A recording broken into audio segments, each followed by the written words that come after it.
próximo assunto, vou adiantar como a ciência e a inovação podem andar juntas e como isso pode transformar os nossos serviços de saúde. É sobre isso que nós vamos falar no painel que vai acontecer nesse momento. Então, eu vou aproveitar para convidar aqui já o moderador desse nosso próximo painel, que é o presidente da ABQIF, Norberto Prestes, por gentileza.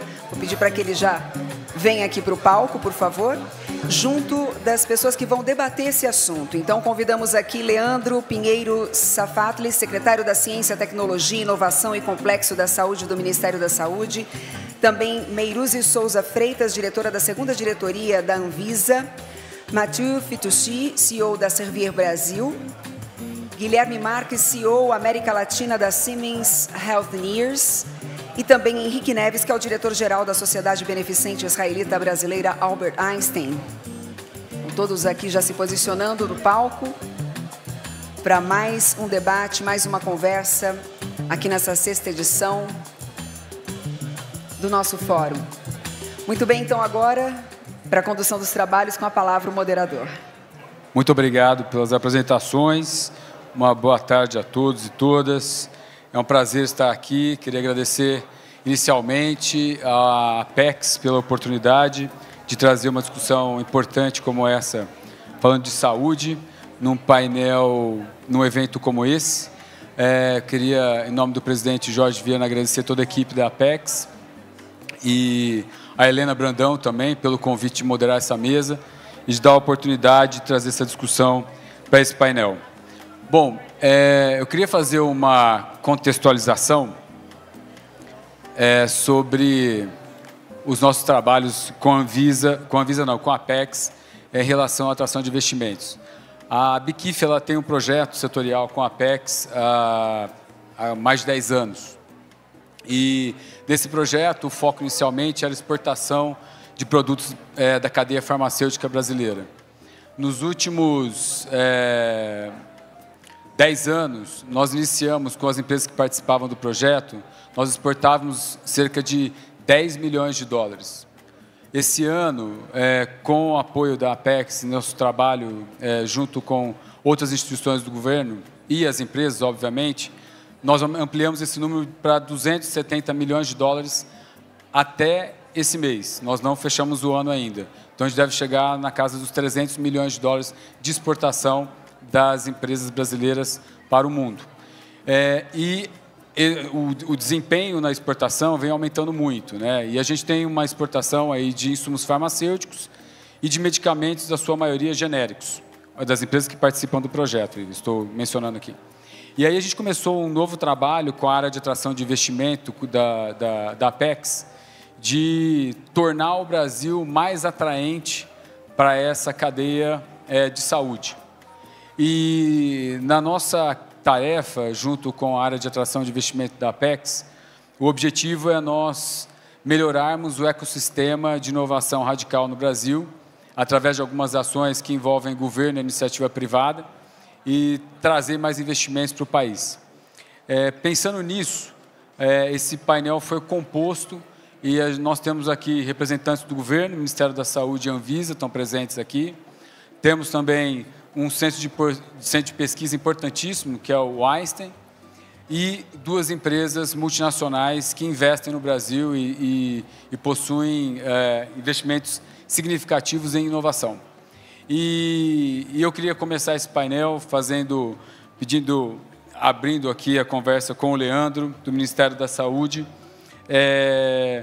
Leandro, então, pensando nisso, nessa melhoria de como que o Brasil pode se tornar mais atraente, né, os investimentos externos na área da saúde, o G6 foi reativado, então, essa discussão voltou com muita força, né?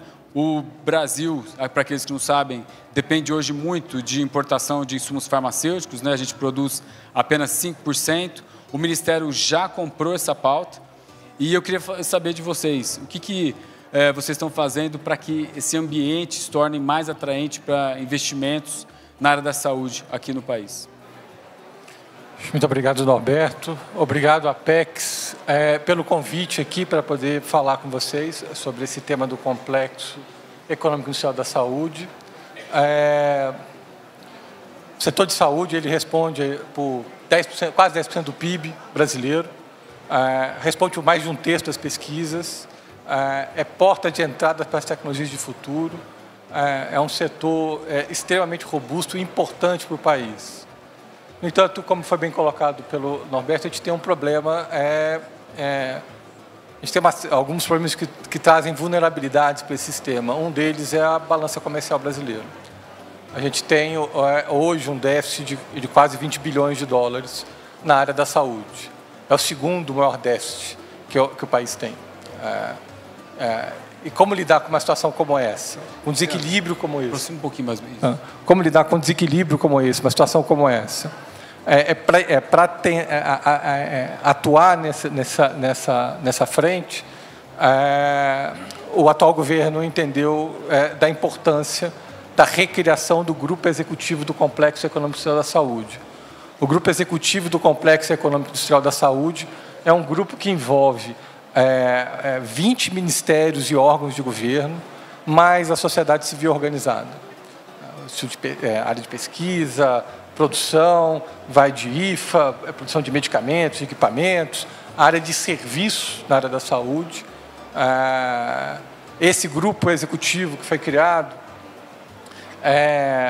recentemente, o presidente da República lançou um decreto, em setembro agora, criando a estratégia de atuação desse grupo executivo para lidar com situações complexas como essa, que é o desequilíbrio da balança comercial brasileira.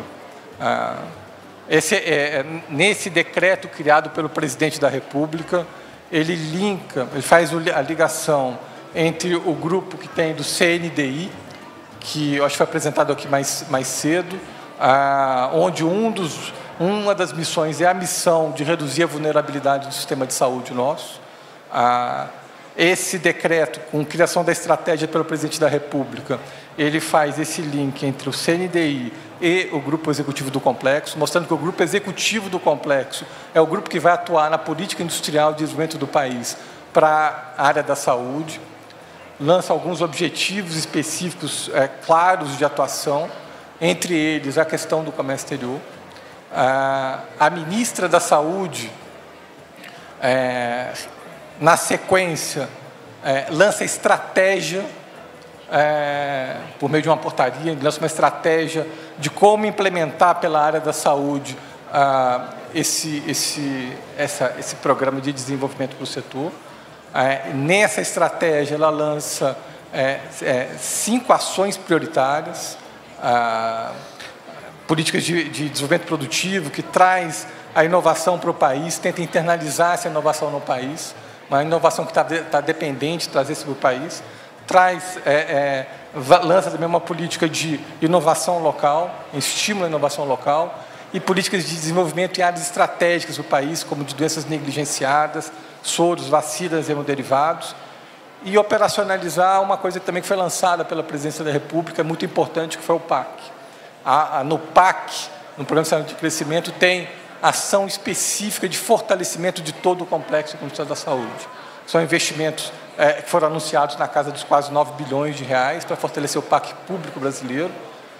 Na mesma ação, no mesmo dia do lançamento do decreto do Presidente da República, lança também ações do BNDES e da FINEP na ordem de 10 bilhões de reais para poder ajudar na ativação desse setor.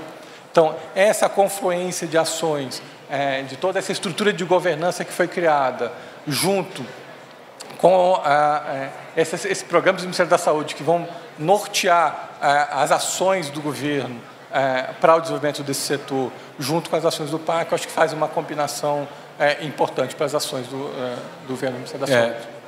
Obrigado, Leandro. E lembrando que o Ministério da Saúde, para o interesse, para a atração de investimento, ele tem um papel fundamental, porque ele é um indutor muito forte, né?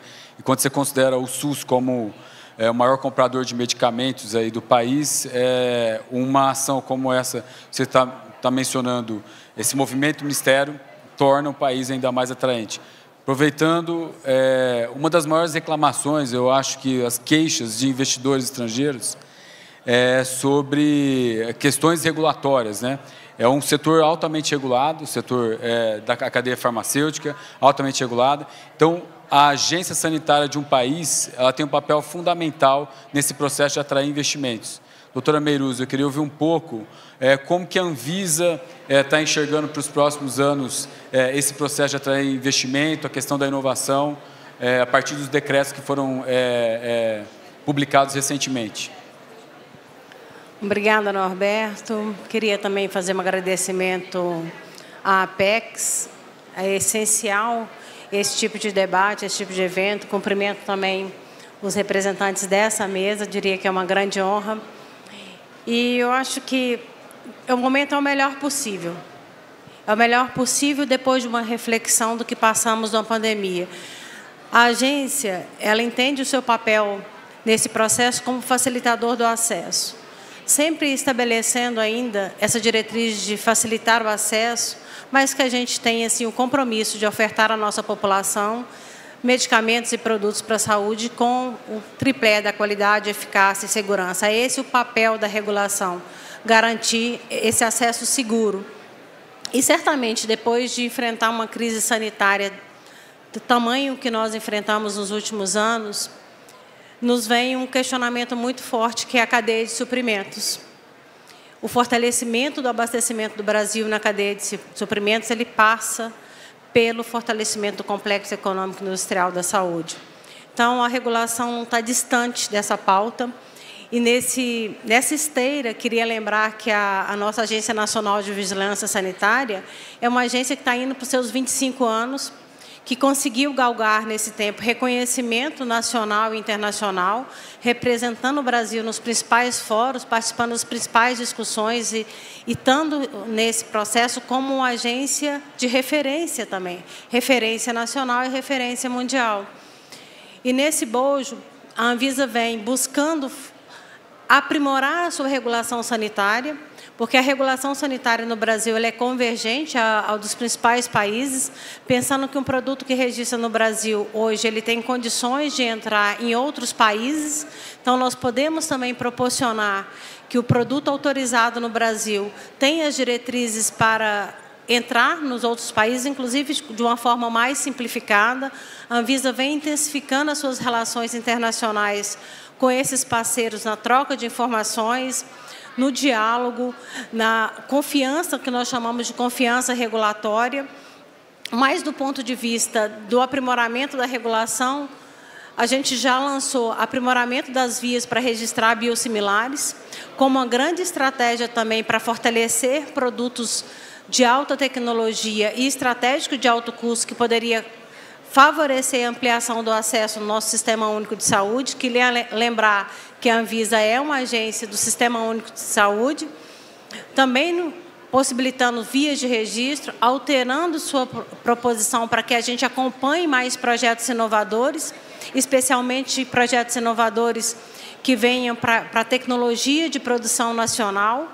Então, estamos olhando muito o exemplo que a Europa fez recentemente, principalmente pela Agência Europeia de Medicamentos, trazendo com um escritório para acompanhar mais próximas as inovações.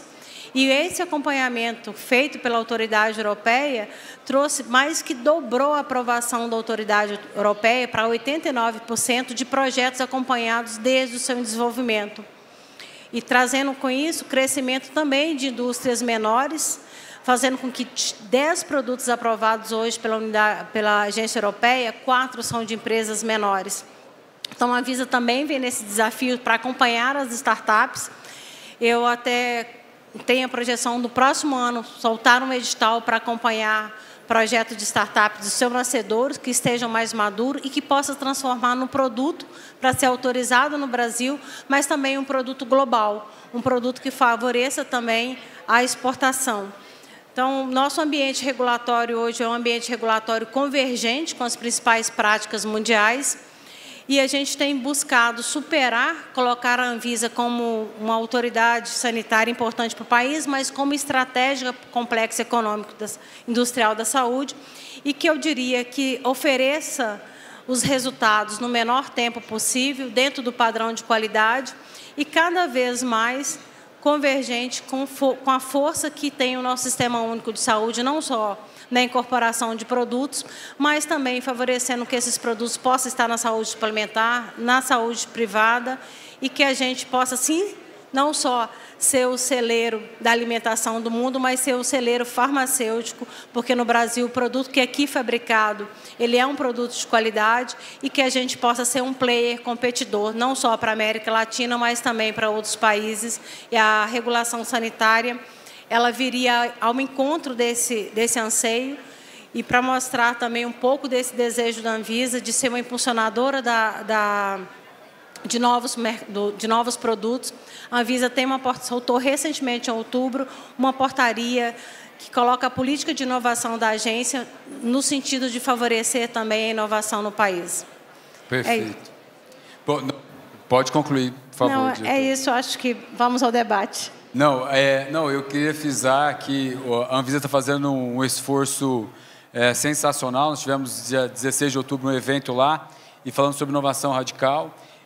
Lançamos um guia para as startups sobre regulatório, em parceria com a Apex, inclusive. E o nosso papel nessa missão com a Apex é colocar o Brasil dentro da rota mundial de inovação. Antes de passar a palavra, eu queria citar que tem uma empresa brasileira, junto com uma startup, desenvolvendo um produto a partir da biodiversidade, tratamento de vitiligo. E eles estão, inclusive, no fase 3 nesse momento, né, de desenvolvimento. E a nossa ideia é que blockbusters apareçam e que o Brasil entre no radar dessa inovação mundial. Esse é o Henrique, eu queria, falando agora em ciência, inovação, o Einstein ele está fazendo investimentos significativos nesse processo, né? A gente está acompanhando de perto lá a incubadora Eretz-Bio, com o trabalho que vocês estão fazendo primoroso junto com as startups. E eu queria entender, se possível, né, em pouco tempo, mas entender por que essa aposta, né? A gente sabe, ontem nós tivemos uma palestra aqui de uma representante do Einstein, falando da interação dela com a saúde pública e etc. E eu queria entender, a gente queria que você passasse para o público por que vocês estão fazendo essa aposta aqui no Brasil? Por que é interessante investir? Deixa primeiro falar da Anvisa. A Anvisa é uma instituição de altíssimo nível, não é alto nível. Nós temos há anos uma relação com a Anvisa e reconhecemos a alta competência e responsabilidade das pessoas que trabalham naquela organização. Passamos recentemente pelo estabelecimento da regulamentação para as terapias gênicas, o CAR-T. Foi um extenso trabalho, profundo, e devo dizer que nós aprendemos muita coisa nessa interação com a Anvisa, né? Então, eu me sinto obrigado a fazer esse registro, né? Eu acho que há algumas razões para o Einstein se envolver com inovação, né? Algumas são pensadas e outras são acidentes, né? O Einstein entrou na área pública a partir do ano 2000, inicialmente com atenção básica, entrou subsequentemente em hospitais em São Paulo, mais recentemente um hospital aqui em Aparecida de Goiânia. O Einstein hoje, o tamanho das atividades na área privada e pública são similares em termos de dimensões. Poucas pessoas têm essa noção, então nós temos este hibridismo, né? E assistimos com alguma preocupação à entrada do mercado de capitais na área de saúde, né? Os processos de concentração de rede de hospitais, de diagnóstico, na área clínica, né? Que eles vêm sempre envolvidos numa ideia de que a escala vai ganhar eficiência e produtividade em benefício do usuário, né? E, obviamente, que players como o Einstein, que não são players de aquisições e de crescimentos dessa natureza, tiveram que refletir sobre as suas estratégias, né? O Einstein desenvolveu uma plataforma de ensino a partir do ano 2010, desenvolveu bastante a sua área de pesquisa, a robusteceu, e por volta de 2015, 2017, apareceu o tema de inovação. E o tema de inovação apareceu de fora para dentro, né? Indo ao exterior, observamos que os grandes hospitais, as grandes organizações de saúde dos Estados Unidos faziam inovação, né? E fomos compreendendo o processo, né? E o processo é interessante. faz parte da transformação interna das naturezas das organizações. Elas não são apenas produtoras de serviços, elas são geradoras e disseminadoras de conhecimento, né? E parte desse conhecimento, ele não funciona dentro das organizações, porque elas são grandes, pesadas, morosas, né? A startup vem complementar, pelo seu dinamismo, a capacidade de tomar projetos altamente arriscados, de pequenas dimensões, que necessitam de um enorme engajamento e uma convicção que transcenda a racionalidade para levar o projeto para frente, né? E dessa interação entre o Einstein e as startups, que partiu por uma necessidade de nos transformarmos internamente, nós aprendemos muito, né? Aprendemos que a startup é totalmente desorganizada, você precisa ensinar sobre empreendedorismo, você precisa ensinar sobre propriedade intelectual. Eu não tenho o menor interesse nesse assunto, né? Se você não protege a propriedade intelectual, sua empresa não tem valor depois.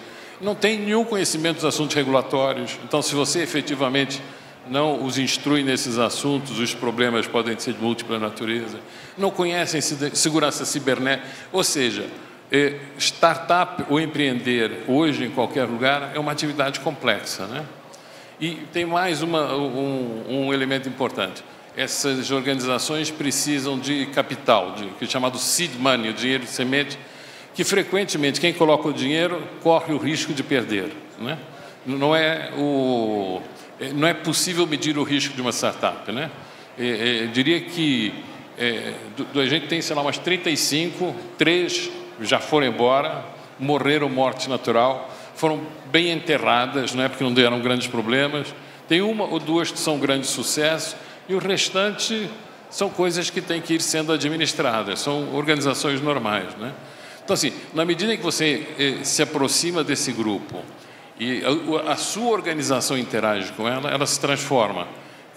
As suas pessoas começam a ver oportunidades onde só viam ameaças, conseguem se preocupar com o desenvolvimento de novas áreas de conhecimento, né?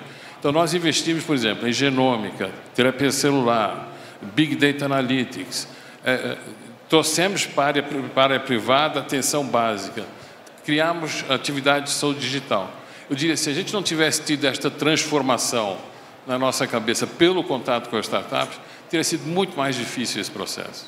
Excelente.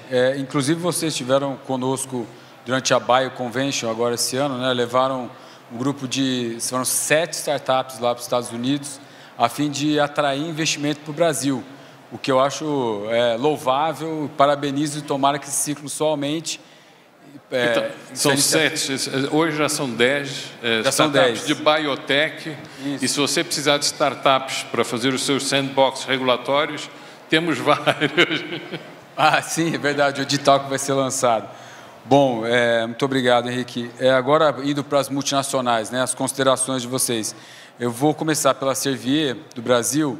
Eu acompanho vocês há bastante tempo e eu vejo o movimento que a Servier faz em tornar o Brasil polo dentro do grupo de atração de investimento ou de investimento em relação à inovação, né? Eu queria que você contasse um pouco dos últimos projetos que vocês estão lançando, até um pouco em consonância com os desafios do Ministério, né? De insumos farmacêuticos, etc. Eu queria que você contasse um pouco. Obrigado, Norbert. Eu que agradeço. Obrigado a Apex, obrigado a todos. Não vou poder esconder meu sotaque francês, então mas fala muito bem francês, português. Mas vou falar português e desculpe pelos erros que posso fazer. Tranquilo. Okay? Servier não é muito conhecida, mas Servier é o segundo grupo francês e temos 1.400 colaboradores no Brasil, 2 plantas, uma no Rio de Janeiro e uma outra em Minas Gerais, e também um centro de pesquisa clínica. E estamos no Brasil, somos no Brasil desde perto de 50 anos, então uma relação com o Brasil muito forte. No Rio, sim, no Rio. Vou reforçar coisas que foram ditas por muitos panelistas. O Brasil oferece uma rara combinação de alto potencial, seja pelas instituições, seja pela qualidade da educação, a qualidade dos profissionais, seja pelo tamanho do mercado e seja pelo projeto do governo de fomentar realmente os investimentos. Então, não tem dúvida.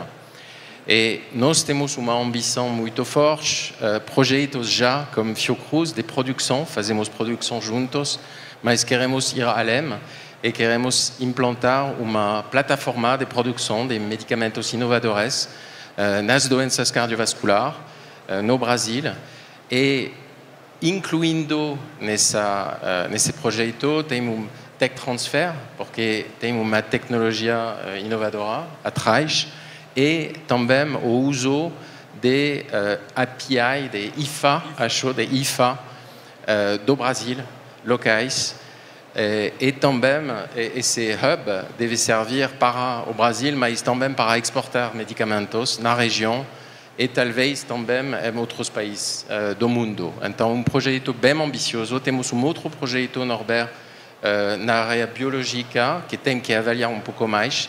Então, projetos bem ambiciosos. O que é importante também é que queremos ir além de produzir. É muito importante de pensar ao uso dos dados, da inteligência dos dados, porque temos no Brasil estudo, em particular estudo optimal, como Einstein, onde temos dados muito importantes para entender melhor as necessidades médicas dos pacientes brasileiros e ter a oportunidade de usar esses dados para registrar os medicamentos. Obrigado, Mathilde. Eu queria aproveitar essa questão dos dados, que é algo que, inclusive, o SUS, né, tem uma fonte de dados riquíssima. Isso é de interesse, inclusive, atrai os olhos de quem quer desenvolver tecnologia em um país. Isso é muito importante. Eu queria pegar esse gancho para o Guilherme contar um pouco o que a Siemens já está fazendo no Brasil, alguns dos projetos que vocês já estão operando aqui no Brasil, e o quão importante é a aplicação de tecnologia. E conta também, eu acho que esse projeto é muito interessante, estão desenvolvendo, mas o que pode vir por aí em termos de investimento aqui no país para desenvolvimento de tecnologia? Primeiro, boa tarde a todos, obrigado pelo convite. E super legal falar de inovação. Eu acho que a Siemens Healthineers é uma empresa com mais de 125 anos. A gente tem mais de 18 mil patentes no mundo e a gente realmente respira a inovação. E o Brasil, ele já faz parte do hub de inovação. Acho que a gente não existe mais uma rota, não é só de ponto A para ponto B, é uma combinação. E a gente, se for olhar um pouco para trás, há 20 anos, a gente inventou o primeiro raio-x no Brasil pela necessidade que o Brasil tinha naquela época. Então, é um produto feito e desenvolvido aqui, já há bastante tempo. E hoje em dia o Brasil ele está ganhando muito mais repercussão e muito mais envergadura, principalmente na área digital. A gente tem hoje mais de 120 pessoas, sejam diretos, sejam com parceiros tanto públicos quanto privados, que estão investindo em criar soluções que possam permitir uma melhor experiência para o paciente e uma melhor eficiência do próprio sistema de saúde. Porque a gente realmente acredita que o grande benefício é a combinação, é a integração. E quando a gente fala de dados, a importância da interoperabilidade. Num sistema como o do Brasil, com as dimensões geográficas que a gente tem, as disparidades entre os distintos países e micro-regiões, estados e micro-regiões, é muito grande. Então, a gente precisa ter essa capacidade de conseguir criar uma solução que possa permitir, não substituir, mas sim conectar. E a gente tem uma solução super bacana, por exemplo, que ela tem um foco bastante grande na captação de todas as informações existentes dos laudos que são feitos, sejam em imagens, seja na parte laboratorial, para identificar se existe uma possível possibilidade de câncer. E com isso você consegue ajudar até a gerenciar a fila do paciente, porque eu acho que o grande problema hoje é que o paciente, a cada instituição que ele vá, seja público, seja privada, a informação dele está dispersa. E ele não está no controle disso, né? E eu acho que a gente tem uma grande capacidade quando a gente começa a dar as mãos. E a gente tem alguns exemplos junto com o próprio Einstein, com o Hospital das Clínicas, com várias outras instituições que vão nessa linha. né, de como que a gente pode efetivamente fazer algo diferente. Uma outra solução que eu acho que é interessante a gente compartilhar, hoje mesmo estava tendo alguns painéis em relação ao tema, é a utilização do 5G. E a gente está com uma solução junto com o HC e outras instituições, onde a ideia é que a gente consiga, através da telemedicina, possibilitar o atendimento do paciente, seja onde ele estiver, de forma remota. Então, você vai ter um profissional da saúde treinado, preparado, lá na ponta, mas conseguindo ter o apoio e dando uma resolutividade e um desfecho imediato. Isso, imagina a capacidade que a gente pode ter para um pré-natal, por exemplo, né, nas áreas mais remotas do país. Então, tem uma infinidade de opções, de alternativas de se fazer. E talvez na tua última parte da pergunta, o que vem por aí é cada vez mais, né? Se a gente olhar nos últimos 3 anos, a gente dobrou, ou mais que dobrou, o nosso investimento em P&D no Brasil. Até, só para cortando, só para emendando, eu estava conversando com o Paulo, seu companheiro de trabalho, e ele mencionou que, eu acho que essa é uma informação muito importante, que convida os outros a investirem, que a Siemens, eu acho que o centro de pesquisa deles, fora da Alemanha, na sua área, o Brasil é o único país que vocês estão fazendo investimento em P&D, não é isso? É o único fora da Alemanha. Não é só o único fora da Alemanha. Tem em outros lugares, acho que as empresas multinacionais estão cada vez mais aprendendo que não existe mais o desenvolvimento central e a descentralização disso. É muito mais como hub. O Brasil, sim, é um dos principais polos de desenvolvimento, principalmente na área digital. E a gente tem N exemplos que a gente pode compartilhar e co-criar. Acho que a gente vai muito no espírito da co-criação, da colaboração, de realmente fazer algo que gere impacto. E não olhar a tecnologia pela perspectiva de custo, senão pela perspectiva de qual o benefício que ela traz. Eu acho que uma rápida conclusão aqui da primeira conversa é que competência o Brasil tem, né? Então, a Servier já mencionou, né, Matheus, que tem pessoas competentes aqui que trabalham nessa área, grandes desenvolvedores, startups aí com programas inovadores. Leandro, eu acho que valeria se tiver alguns números que vão ser dos valores que o Ministério vai investir. Depois aqui já vai ser o fechamento, aí a gente fica à vontade, doutora Meiruzzi, também, de fazer os comentários da visão. Até eu acho que é importante comentar de algumas dificuldades que as multi, por exemplo, vocês têm em decidir que o Brasil é um bom caminho para investir, mas quais são os argumentos positivos, né? Por que vir para cá? Eu acho que esse é o caminho. A gente tem que falar, não, tem algumas coisas que nós estamos ajudando a resolver, mas quais são os que são positivos. E, então, voltando aqui, Leandro, dentro dos anúncios que estão previstos dentro do Ministério da Saúde, o que pode tornar mais atraente o investidor falar, opa, olha ali, então vou colocar recurso nessa área, a questão dos IFAs, a gente fala muito, né, dos insumos, mas quais são as áreas de tech também, dados, big data, o que vocês estão planejando aí para os próximos 3 anos, em termos de números, para que as pessoas, as empresas, os investidores possam olhar diferente para cá? Ótimo. Você tinha falado agora recentemente sobre o Brasil o SUS ser o seu maior comprador do país. Isso. Ele não é só o maior comprador do país, ele é o maior comprador do mundo em diversas tecnologias. Excelente. É o maior ator, comprador do mundo em diversas tecnologias. Nesse sentido, o Ministério da Saúde ele tem um poder de compra muito relevante. E esse poder de compra ele foi muito utilizado até um passado recente para trazer tecnologias de fora, que são essenciais, que estavam causando que eram estratégicos para o país estar produzindo aqui no país. Então, foi feito muitas políticas de tech transfer nesse sentido, para poder trazer essas tecnologias de fora, usando esse poder de compra que o Ministério da Saúde tem, que o SUS tem. Diferentemente agora, essa política de tech transfer vai ser fortalecida, mas não só isso.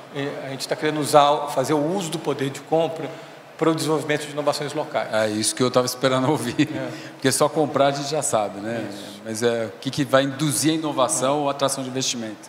E aí, o caminho para isso foi trilhado, foi determinado lá naquele decreto que eu falei do presidente da República, onde ele coloca, olha, o Ministério da Saúde vai identificar alguns desafios e soluções que são importantes para serem desenvolvidas no país, ou trazidas para a produção nacional ou desenvolvidas no país.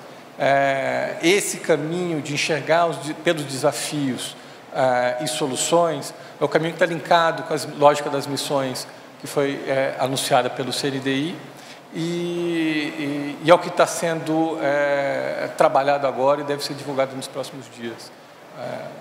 Isso vai ajudar a nortear o processo de investimento. A gente acredita que vai ajudar a nortear o processo de investimento de inovações no setor de saúde do país. Falando um pouco até do CNDI, né, está sendo encabeçado pelo próprio MIDI, que a gente está falando de neoindustrialização, nearshoring, né, porque depois da pandemia tivemos uma quebra na cadeia, então a gente está vendo esse movimento no Brasil de buscar investidores e empresas que estejam interessados em instalar aqui para, do Brasil, vendermos para a América Latina. Obrigado, Leandro. Doutora Meiruzi. Dentro das considerações aqui, foi colocada a questão de Big Data, né? Então, o Brasil é um celeiro importante também. Quando foi citada a questão do Sistema Único de Saúde, as informações geradas a partir das informações de saúde, elas podem ser utilizadas tanto para melhoria de produtos já existentes, né, que a gente fazer inovações incrementais, ou como direcionar estratégias de inovações radicais também. Recentemente, a Anvisa lançou um guia de dados de vida real, muito espelhado das experiências que nós tivemos na pandemia. Queria dizer que nós fomos impulsionador desse tema, inclusive nas discussões mundiais, de ter o dado de vida real. E esse dado de vida real vem muito na característica do nosso Sistema Único de Saúde. As informações precisam chegar, nós precisamos conhecer essas informações, elas precisam ser interoperáveis, os dados precisam, precisa gerar valor. Qual o valor? Um valor que possa assessorar numa melhoria na qualidade de vida e que possa melhorar, inclusive, as tecnologias que nós temos em saúde. Então, eu diria que, no momento, o celeiro é totalmente favorável e a agência está indo nesse caminho também para que a gente possa apoiar as inovações. Excelente. Então, mensagem convidando, inclusive, né, doutora Meiruzi? Invistam no país. Vale a pena. Alguma consideração que vocês queiram fazer das empresas, pensando nesse... vale dobrar a aposta? Porque, como o Leandro mencionou, a gente se apega muito no Brasil, eu não estou fazendo uma crítica, mas, em geral, as multinacionais, as empresas, como um grande mercado comprador de medicamento e equipamentos, né? Sim, isso é uma verdade, né? Mas como melhorar isso e dobrar a aposta no sentido de que aqui pode ser um hub de desenvolvimento e uma referência para a América Latina, inclusive de produzir coisas para exportar para a Europa, por que não? Para os Estados Unidos, por que não, né? Então, como é que, eu queria que vocês comentassem como é que o board ou como que a empresa, o head de vocês estão enxergando isso? Se o Brasil vale dobrar a aposta, melhorou o ambiente, disso nós estamos falando, de atração de investimento, né? Allô. Ok. Funciona. Ok. Já falei, realmente, temos problema nas doenças cardiovasculares. E o problema das doenças cardiovasculares não são os medicamentos, mas são os comportamentos dos pacientes. E a incapacidade dos pacientes de tomar os medicamentos e de mudar os comportamentos. Então, acho que a inovação tem encontrar novos caminhos, novos medicamentos, mas tem também que pensar ao care do paciente, como foi dito pelo Guilherme, a importância da inovação desse lado, do care, dos comportamentos dos pacientes. E no Brasil, como o SUS, temos uma força extraordinária, mas temos sistema que não usa agora os recursos da maneira certa, porque tem muitos medicamentos, mas finalmente, se os pacientes não tomam os medicamentos não vão funcionar. Então, tem que pensar ao digital, tem que pensar a inovação para ajudar os pacientes e para poder seguir e para trazer dados. E o Brasil pode realmente ir em frente, pode liderar essa evolução, porque o sistema SUS é o maior do mundo. Então, se o Brasil conseguir ir em frente e liderar essa inovação no care do paciente, que vai tomar o medicamento, que vai mudar de comportamento, que vai comer melhor, que vai fazer exercício, isso vai mudar as coisas e o Brasil vai tirar tudo em frente. E a inovação vai chegar mais, incluindo a inovação da pesquisa, porque a pesquisa, tudo isso vai gerenciar dados, inteligência de dados, o que precisamos para Anvisa, para registrar medicamentos, para entender a realidade do que está acontecendo no Brasil. Então, só completando, Matheus, o Leandro, o SUS, então, ele tem uma missão enorme de prover dados de altíssima qualidade para que empresas se interessem em vir para cá para desenvolvimento, investimento, inovação e tecnologia, para atender o próprio SUS. Então, vamos pensar em como melhorarmos os dados aí. Por favor, Henrique. Eu vou ir por um outro lado, né? A inovação não acontece por uma invocação, né? A inovação exige um ecossistema, né? Ninguém isoladamente inova, né? Você precisa ter essa ecossistema. O Estado tem um papel fundamental. O que é? Enunciar prioridades, orquestrar o sistema como um todo, alocar recursos e eventualmente tomar uma parte do risco para si, não é? Há países em que o Estado coloca o seed money no projeto que venceu o edital, perdeu, acabou, não é crédito, é isso, né? O segundo ponto é o fluxo de talentos, né? O que vai para fora aprender, né? E o que trazem de volta. E o Brasil tem uma experiência fantástica com a Embrapa. A Embrapa, foi dito aqui, eu estava ouvindo a entrevista da pessoa da Embrapa, e ela dizia que a Embrapa vai fazer, de 73, né? Vai fazer 50 anos. A Embrapa mandou 2.000 pessoas para fora para estudar, nas melhores universidades, e voltaram, né? O SEMPES tem disso, né?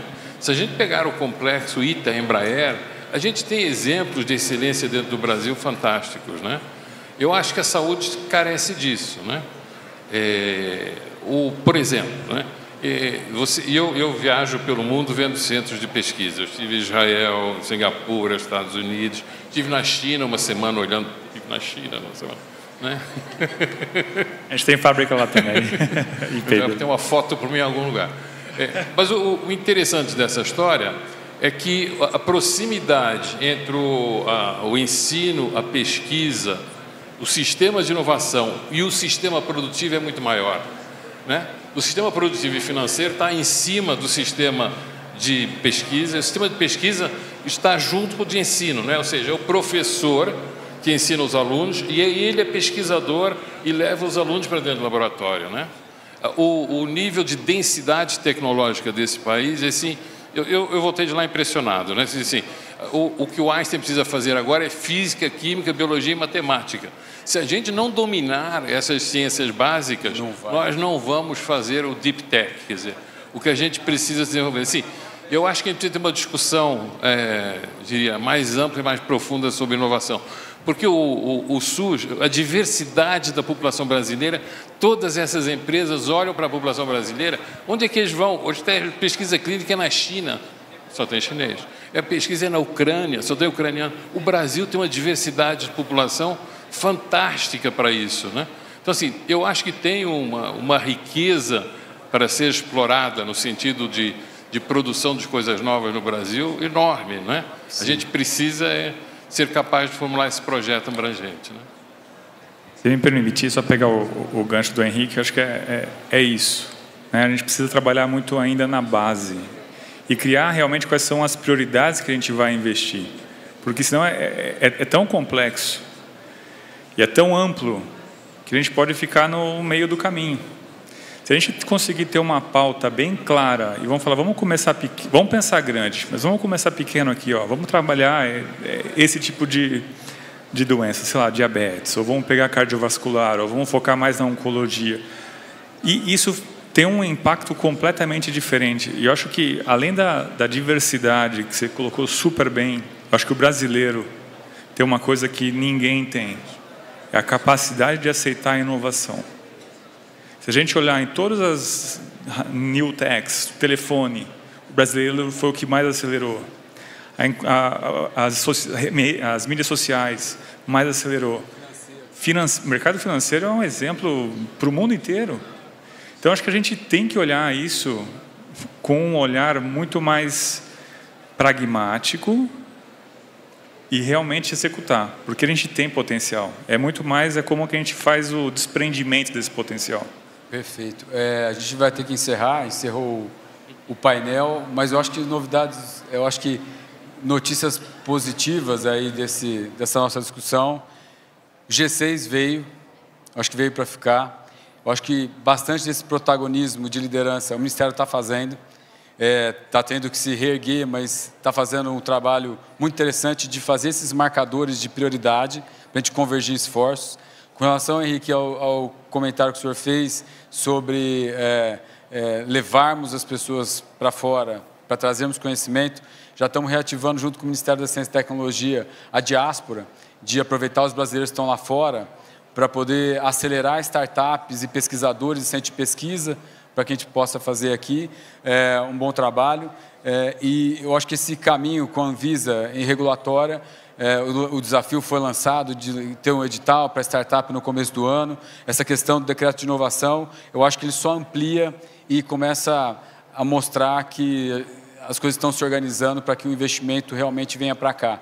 E que não seja de 3 anos, né? Que ele seja de 5, de 10 anos. Inclusive, fechando o teste clínico, acho que vem aí, né? Novidades interessantes devem surgir para destravar um pouco essa frente. Sem dúvida, a gente está na modernização do marco de pesquisa clínica. O Brasil hoje ocupa a 17ª posição mundial. E a gente busca também melhorar esse ranking no Brasil, não só como estratégia de desenvolvimento de estudos clínicos fase 3, mas ampliar mais tipos de estudos no Brasil, como fase 1 e fase 2, entendendo que essa diversidade, essa pluralidade que o nosso país tem, não só do conhecimento da nossa população, é estratégico para os ensaios clínicos e, consideravelmente, também para as inovações. Vamos colocar o Brasil nesse mapa, definitivamente. Obrigado, muito obrigado. Obrigado, Apex. Obrigado quem nos acompanharam aqui e online. Foi excelente compartilhar as informações com vocês. Muito obrigado.